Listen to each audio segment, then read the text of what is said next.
شاہ صاحب آپ کیا فرمائیں گے؟ احسن اقبال صاحب یہی کہہ رہے ہیں کہ ہم نے بھی اس کے منصوبہ بندی کی اور ہمارا اس حوالے سے گورنمنٹ کے ساتھ کوئی اختلاف نہیں. آپ اسلام کی روشنی میں کیا کہیں گے؟ بسم اللہ الرحمن الرحیم. اتحاد پروگرام کا یہ میرے خیال میں دوسرے پروگرام سے ایک علیحدہ ایک پہچان یہ ہے کہ یہ ہمارے معاشرتی موضوعات پہ بھی گفتگو کی جاتی ہے. اس میں شکریہ. قبلہ قرآن مقدس کا جب ہم مطالعہ کرتے ہیں تو 20 مقامات پہ اللہ رب العزت نے درختوں کی مختلف اقسام کا ذکر فرمایا. اور ابتدائی طور پہ اگر میں کہوں تو سورہ عبس ہے قرآن مقدس کے 30ویں پارے میں، عبس و تولی. اس سورت مقدسہ میں خالق کائنات نے فرمایا فَلْيَنْظُرِ الْإِنسَانُ إِلَىٰ طَعَامِهِ.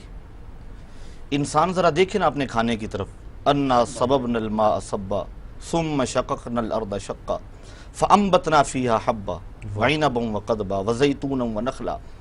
تو فرمایا پہلے آسمان سے پانی برسایا، پانی برسا کے زمین کو مختلف انداز میں چیر پھاڑ دیا، اور اس کی وجہ یہ تھی کہ اس کے ذریعے اللہ تعالیٰ نے تمہیں مختلف تمہاری غذا کے لیے مختلف جو ہے وہ درخت عطا فرمائے. ان میں زیتون ہے، ان میں کھجور کا درخت ہے. قبلہ پیر صاحب بھی کھجور کے حوالے سے ذکر فرما رہے تھے. تو جب ہم قرآن مقدس کے حوالے سے قرآن مقدس کو پڑھتے ہیں تو جب شجر کا ذکر ہوتا ہے تو اس میں انسان کا بھی فائدہ ہے اور حیوانات کا بھی اس میں فائدہ ہے.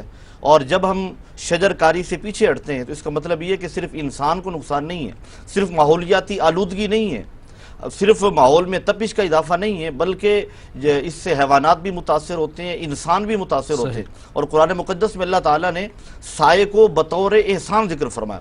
واللہ جعل لکم مما خلق ظلالا. اللہ نے تمہارے لیے جو ہے سائے کو پیدا فرمایا. تو سایہ بھی اللہ تعالیٰ کی ایک نعمت ہے اور اللہ کا احسان ہے.